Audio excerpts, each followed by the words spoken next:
Hi, we're going to do some questions from Chapter 3 practice test.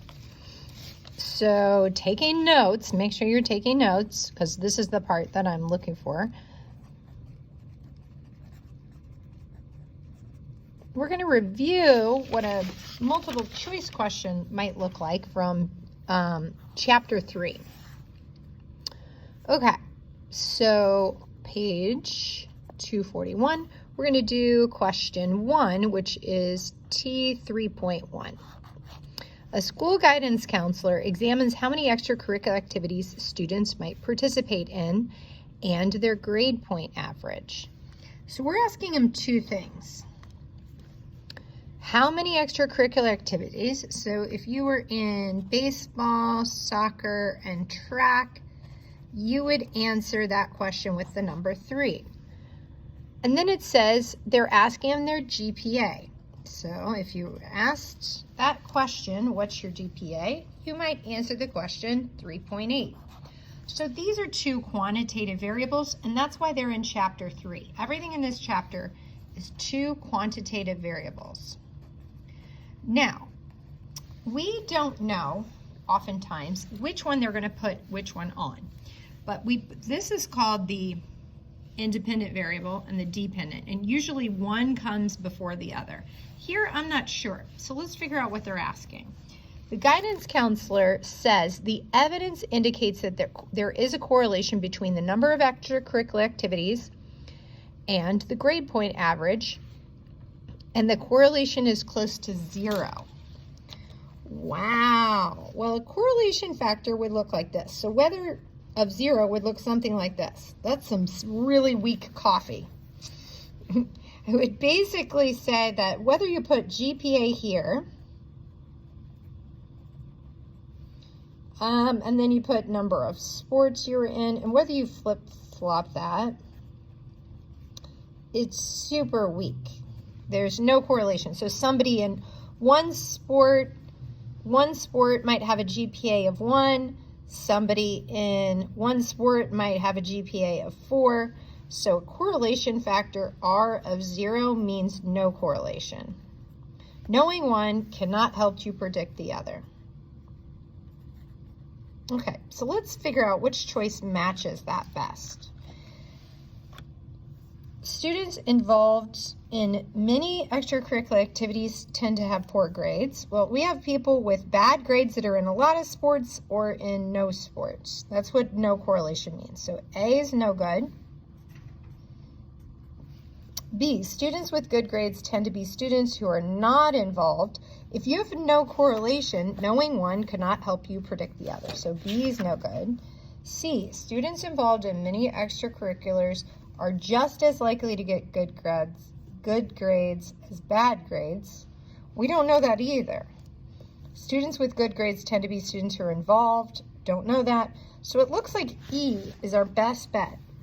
When you have an R of 0, that means no conclusion. No conclusion can be drawn. Knowing one does not help me predict the other. All right. Now let's look at the next question. The next question would be called T3.2. Let me just double check my time. All right, so question number 2 says, an AP student designs an experiment to see whether today's high school students are becoming too calculator dependent. She prepares 2 quizzes, both of which contain 40 questions and are best done using paper and pencil methods. A random sample of 30 students who participate in the experiment, each student takes both quizzes, one with a calculator and one without, in random order. To analyze the data, the student constructs a scatter plot that displays a linear association between the number of correct answers with and without a calculator for 30 students. Okay. The least squared regression line turns out to be this. So we know that y is equal to mx plus b. That's the formula we're used to. But most of the time in statistics, they flip these around. They give you the intercept first, and then the slope, and then the x. So here, the y is our calculator.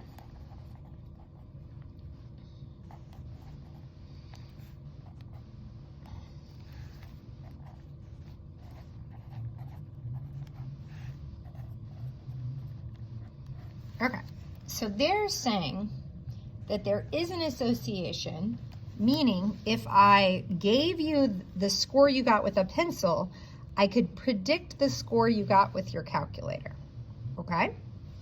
Now I can graph this just like I could graph here. They're saying that the intercept is negative 1.2 and that the slope is 0.865.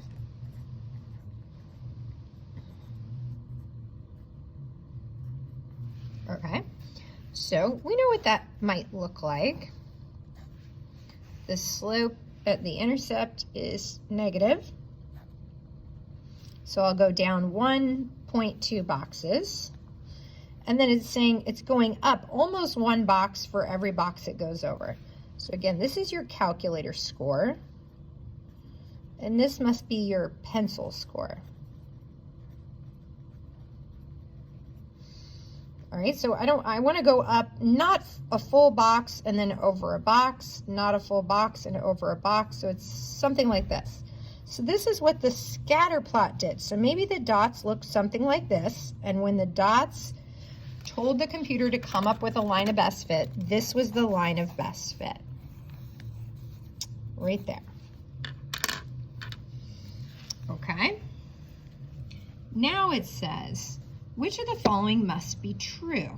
Okay, so the R said 0.78. So R, 0.78. So the dots are fairly strong.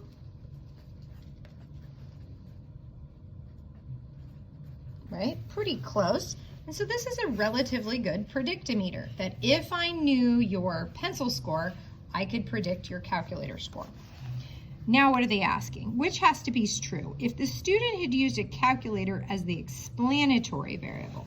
So the X, because the word X has the explanatory.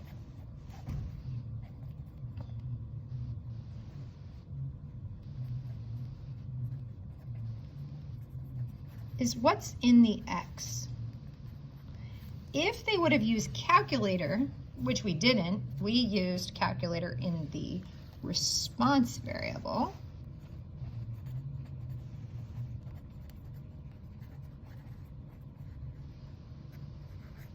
But they're saying if we would have flip-flopped these and put calculator down here and pencil up there, the correlation would remain the same.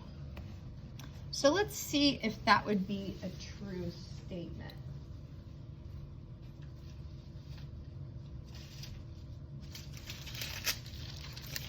If I had the same data, and here were my dots, right? These are the same dots here. And this was my line of best fit. And there's my axes. They're saying if I flip this, okay, so now that's my X and my Y, and there's my origin. Notice that this does look different. The slope looks like it got steeper. And now my y-intercept is positive, but what's not changed at all is how close the dots are to the line. And that's what R is. It's a calculation how close the dots are to the line of best fit.